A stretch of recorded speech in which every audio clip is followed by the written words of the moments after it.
يا مساء الخير يا مساء الفل. احنا فين النهارده؟ احنا في جزيره التماسيح في اغادير، مدينه اغادير في المغرب. التماسيح حياتها تفاصيلها كتيره جدا، امتى بياكلوا امتى بيشربوا، طريقه حياتهم ازاي. هنا المساحه كبيره جدا، وسمعنا ان هي اكبر يعني تجمع او اكبر بحيره للتماسيح موجوده هنا في المغرب. فتعالوا نشوف ونكتشف حياه التماسيح وايه تفاصيلها وايه حكايتها مع التماسيح ومدينه اغادير المغرب. يلا بينا.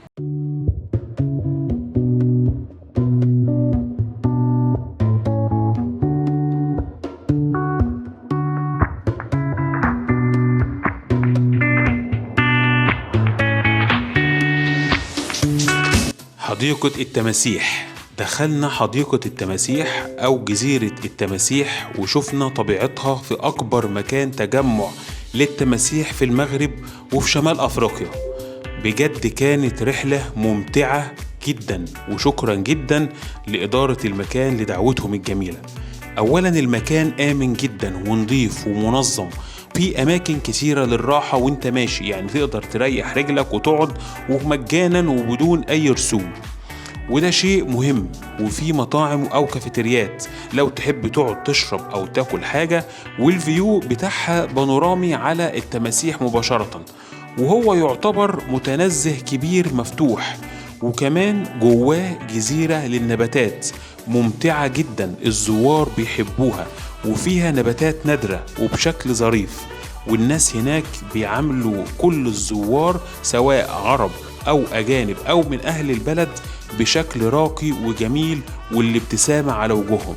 بصراحة استمتعت جدا في حديقة التماسيح، وأعتقد أي حد هيفكر يزور المغرب وتحديدا مدينة أغادير يسأل على حديقة التماسيح هناك، وهيستمتع جدا في اليوم دوت.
من الحاجات الجميله والفولكلور اللي موجود في المغرب واللي محافظين عليه لسنوات كتيره جدا، اللي احنا شايفينه دوت قدامنا دلوقتي تمثال ل يعني هنقول كده مثلا السقا بتاع الميه اللي هو بيسقي الناس، بس طبعا بالحاجات الجميله بتاعته.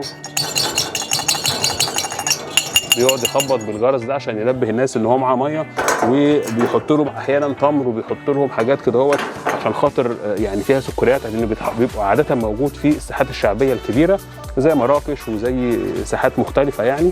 فده زمان موجود وموجود اعتقد لغايه دلوقتي برضه موجود. فدي من الحاجات اللي شفناها، الحاجات الجميله في اغادير، واتمنى كل الناس او كل الدول اللي عندها حاجات تراث بالشكل دوت تحافظ عليه وتقتنيه صراحه.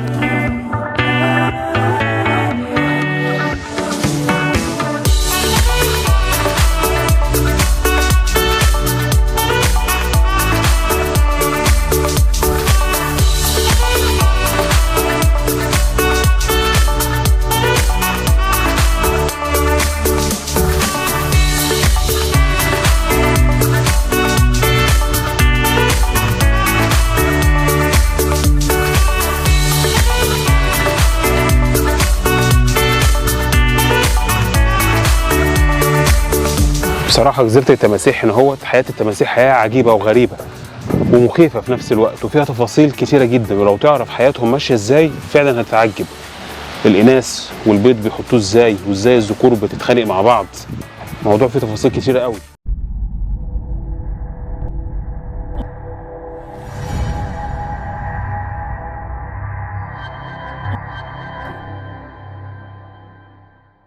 عاملين بقى هنا شلالات، وعاملين فيه زي جزيره للنباتات، مرحله كده تانية هناك هنروح برضو ايه نشوفها مع بعض.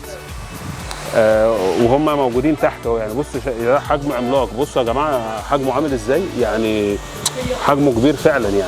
يعني انا مش متخيل ده لو مع بني ادم هيعمل فيه ايه.